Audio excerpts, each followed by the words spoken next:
Looking at the moon as we have our Electron rocket ready on the launch pad at Launch Complex 1 in New Zealand as we prepare to launch our 68th Electron to space and second mission in less than 48 hours. It is T-minus 14 minutes 16 seconds in the countdown to launch for Symphony In The Stars, a commercial mission headed to low Earth orbit with a single satellite on board.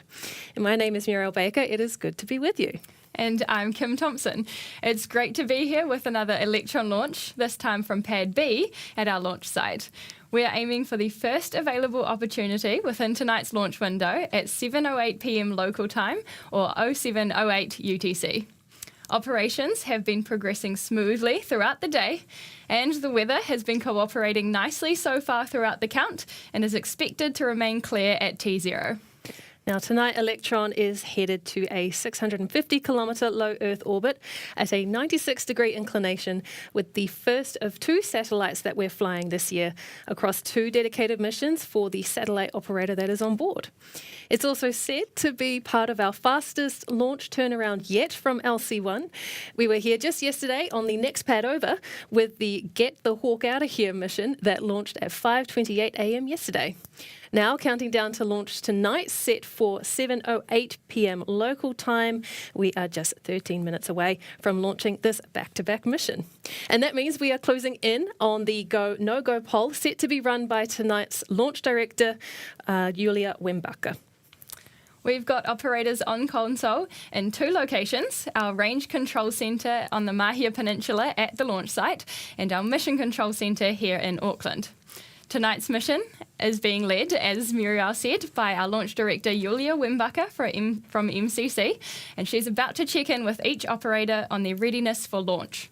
From the stage operator monitoring the tanks and structures, avionics watching over Electron's electronic systems, to the range safety monitoring the range at LC-1, it is integral for each team member to advise their final status. Let's hand it over to Julia and the team in Mission and Range Control and listen in.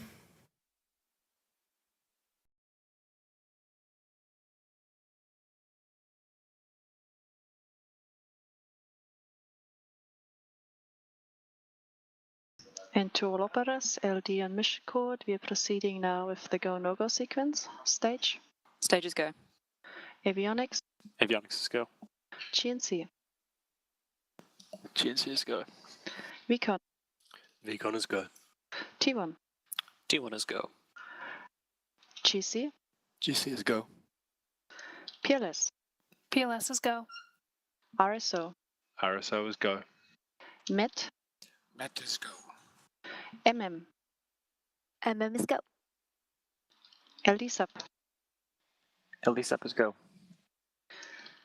The go, no-go sequence is complete. We are currently T-minus 11 minutes and 17 seconds in counting. We are go for terminal count auto sequence at T-minus 10 minutes. From this time, the three-word procedure is in effect.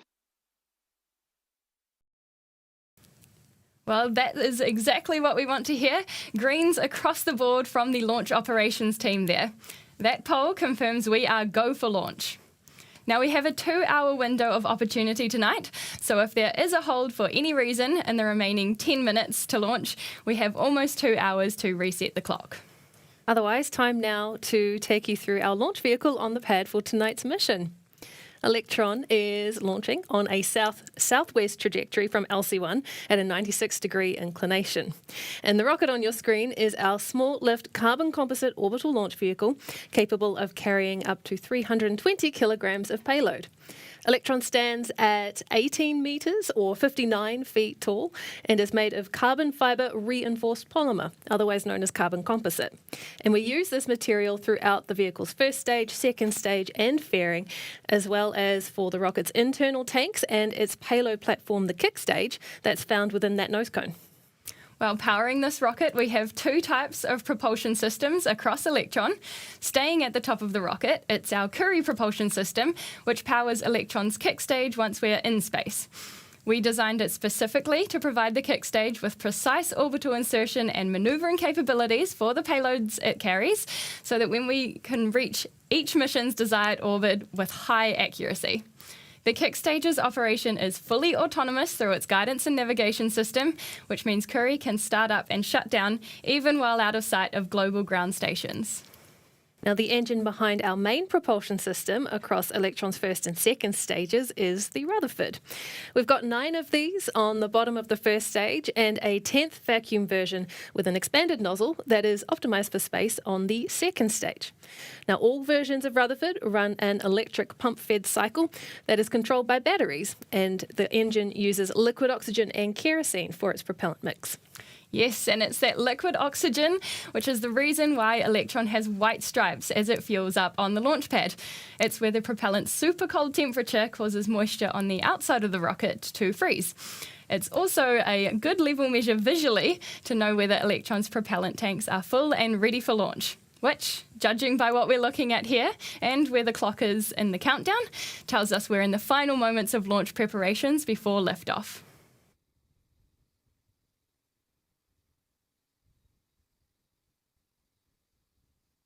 Stage LD mission code. LD stage. Please proceed with sequence 58, stage terminal checks. Copy, sequence 58 and work.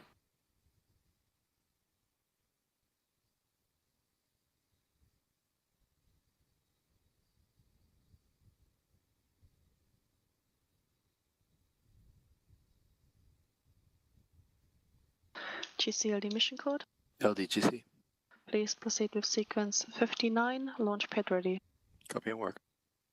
All pump. Tonight's back-to-back launch will be our 10th Electron mission this year, the majority of which have been for satellite operators that are deploying the next generation of constellations to low Earth orbit. And we've been ramping up Electron's launch cadence to meet the demand for regular, reliable and dedicated access to space that lets those constellation operators launch when and to where exactly it is that they need to place their next satellite. Here's why and how Electron has become the go-to for constellation deployment across multiple missions. So this is where Electron really comes into its own, is we're able to take the spacecraft and the customer and build their constellation spacecraft by spacecraft and put them exactly where they need to be for the longest lifetime and the most effective economics.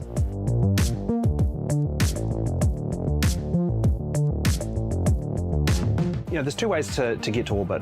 One way is through a rideshare where you agglomerate a bunch of spacecraft onto one rocket, and the other way is to go and do it in a dedicated fashion, more like Electron, where you put a singular spacecraft on the top of the rocket and you get it exactly to where you want to go. Now, the one thing that we've seen over time is that rideshare missions have proved really, really important for initial customers to go there and put one spacecraft on orbit and kind of get a proof of concept. And then after that, we find more often than not, they'll come to RocketLab and request a bulk buy of Electron launches in order to deploy their constellation. And what that means is that they're able to accurately place each one of those spacecraft exactly where they need to be to build that constellation in the most commercial manner possible. You can think about it as kind of like an Uber service. So we'll customize our missions to suit the customer's needs. We launch when they need and to exactly where they need to go to. Any special requirements that they have, we'll even engineer new processes to make that happen. We've created new guidance algorithms to be able to launch some of our upcoming missions. Yeah, I mean, we have a saying within RocketLab is once you fly Electron, you never go back. And that's proven to be true. Customers come to us because we have just such great control over the accuracy of the position of the spacecraft and great control over the timing. We can put the spacecraft exactly where it needs to be, exactly when it needs to be. So customers can build their constellations quickly with us and also very accurately. If they're wanting to build up a constellation from scratch, a lot of customers have an orbital plane requirement. So with target right ascension of the ascending node or longitude of the ascending node. So for any satellite or sets of satellites, we can get the spacing between them exactly how the customer wants. Well, people care about dedicated because time is money. and deploying the constellation to exactly where it needs to be, over the area where the density of population or the density of services is super important. I think a lot of people think just space is space, but it absolutely is not. Every satellite has a postcode, if you will. Every satellite has a place that it is ideally suited to be to provide the best service to everybody. You can imagine that would be talking within kilometres, tens of kilometres when we're talking accuracy. When customers come with us, usually they request on apogee and perigee plus minus 15 kilometres and on inclination plus minus 0.15 degrees. What Electron usually achieves is actually within a couple of kilometres on the apogee and perigee, and on the inclination we're accurate to usually the second decimal place. Our best to date was for flight 50. On the apogee we were 8 metres, the perigee 3 metres, and the inclination was plus minus 0 degrees.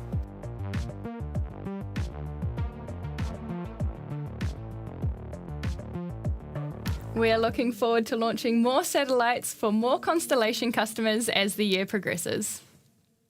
Otherwise, a check-in on the clock, and we are now at T-minus 3 minutes, 49 seconds and counting to launch with Electron. So in just a few moments, the countdown will be covered by the rocket's onboard flight computer from T-minus 2 minutes. And then final checks are completed autonomously by Electron as it prepares for liftoff, though it will continue to receive liquid oxygen into its propellant tanks up until about T-minus 1 minute and 30 seconds. We'll know that's been completed when we hear a call out from the mission control operator that the LOX system is in recirculation. After that, we should hear the call out that the rocket's first and second stages are fully pressurised for launch. And this happens around 30 seconds or so after LOX loading is complete. Then it's over to the 10-second countdown by our launch director, with Electron's Rutherford engines on the first stage set to ignite at T-minus 3 seconds. It's time to bring up the mission control audio channels now to hear our operators' call-outs live as they happen. So we'll be back with you after liftoff. Lock the auto sequence and confirm. Locked. Then we can please confirm all flight computer ESCOs are green. All ESCOs are green. To all operators, we are go for auto sequence start at T-minus 2 minutes. LDs go for launch.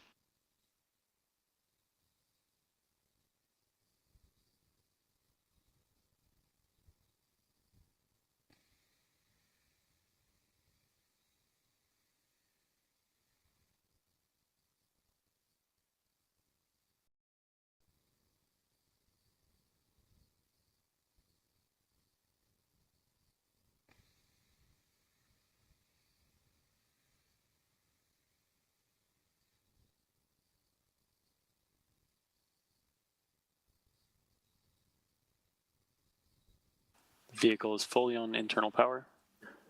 FTS is green and enabled for flight.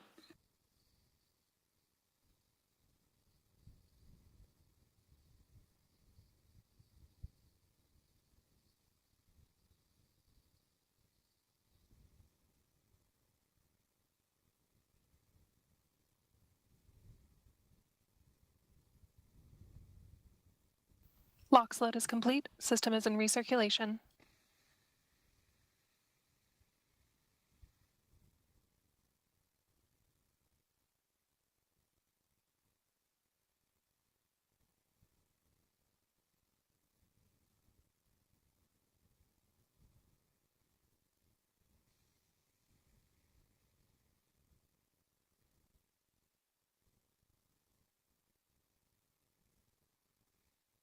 Anti-geysering is disabled.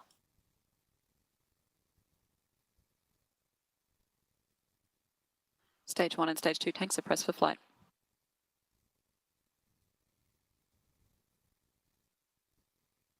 High flow engine purge enabled.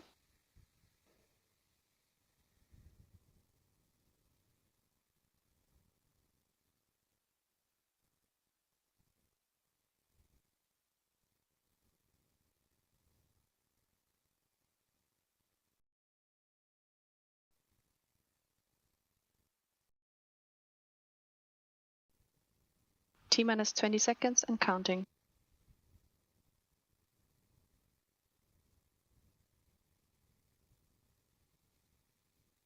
10, 9, 8, 7, 6, 5, 4, 3, 2, 1.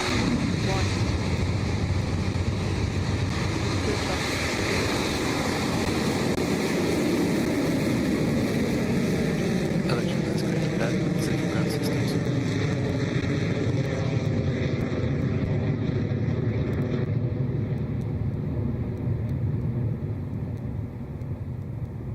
Beginning pitch over.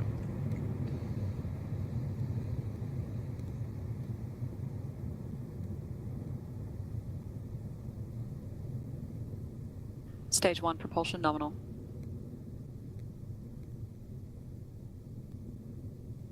There goes our Electron rocket with a clean liftoff from LC1, now on its way to space for the 68th time. And we are steadily climbing in speed and altitude as Electron comes up to max Q, or maximum aerodynamic pressure. It's one of the first milestones the rocket has to pass through to get to low Earth orbit, and we're standing by for it now. Approaching max Q.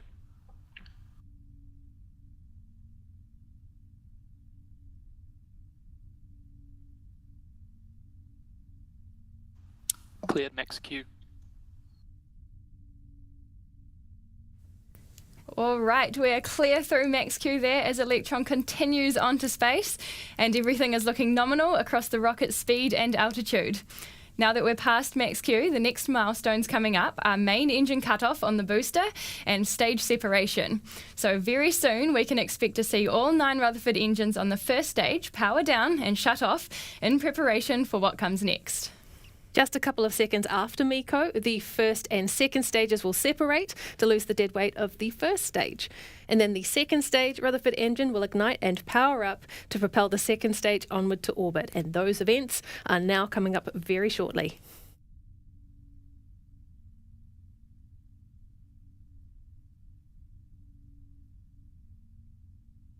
Stage 1 propulsion holding nominal. Stand by for MECO in approximately 30 seconds.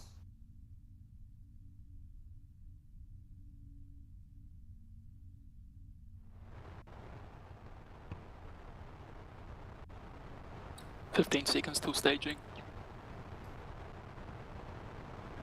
Engine burnout detect mode.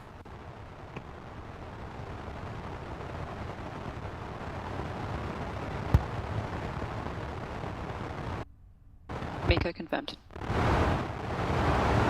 Stage separation confirmed.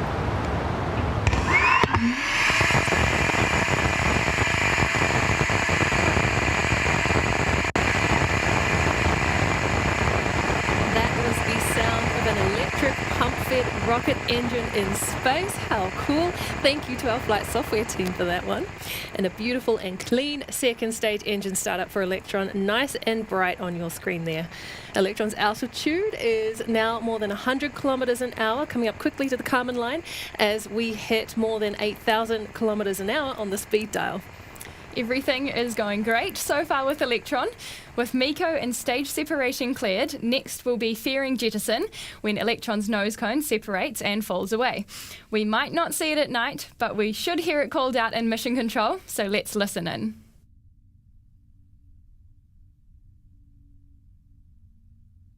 Fairing jettison confirmed.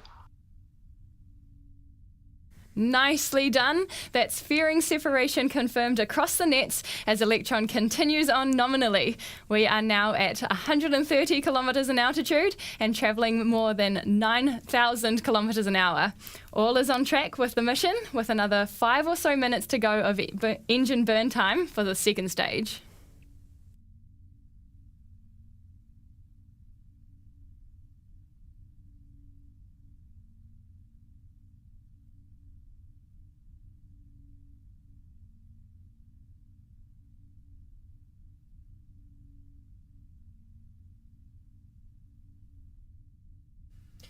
Guidance is looking good so far with the second stage. The plot lines for our planned and actual trajectory are closely matched on the right-hand side of your screen there, which is exactly what we want to see.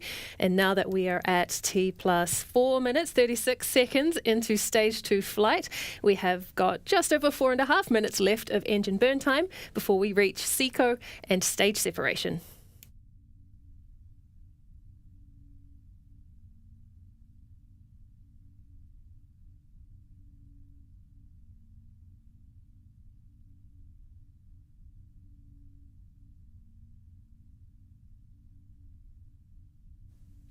Well, coming up next for the second stage will be battery hot swap for that Rutherford engine. So every one of these engines uses an electric pump-fed cycle for its propulsion, with batteries used to power its electric motor.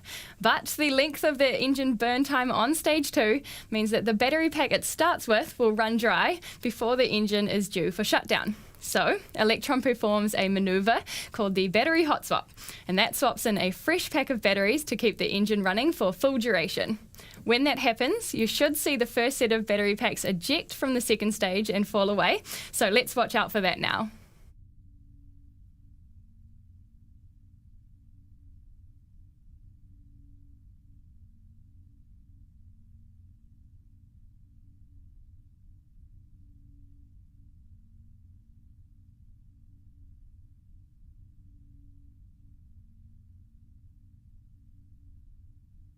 HVB discharge holding nominal, approaching hot swap in roughly 30 seconds.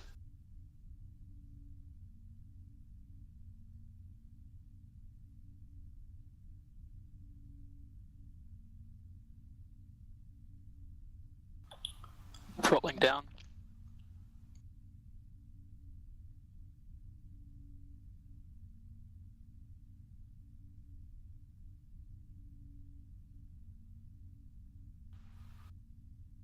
Battery jettison confirmed. Excellent call out there, and a clean battery hot swap on the second stage. The Rutherford is continuing to power the mission on past 198 kilometres in altitude at speeds of more than 1,600 kilometres an hour, coming up close to the orbital insertion speed for final stage separation in just a few minutes.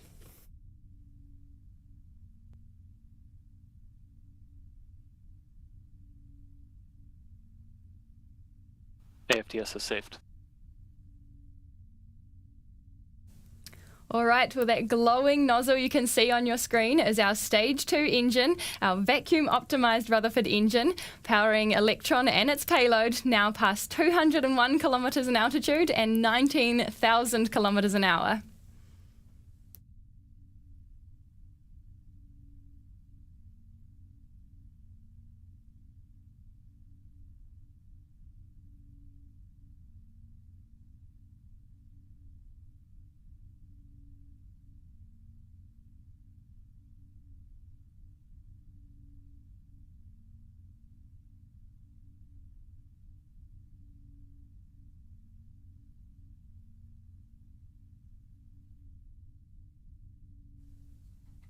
Okay, we are just moments away from the final stage separation between Stage 2 and Electron's kick stage, preceded, of course, by the shutdown of the Rutherford engine for SECO, or second engine cutoff. The Rutherford engine on the second stage will throttle down before shutting off completely to allow for clean separation of the stages.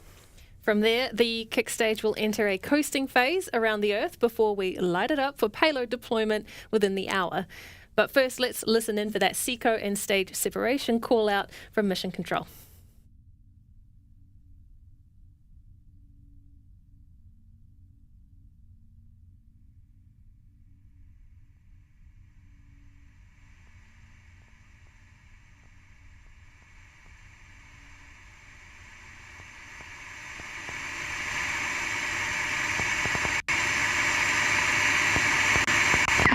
SECO confirmed.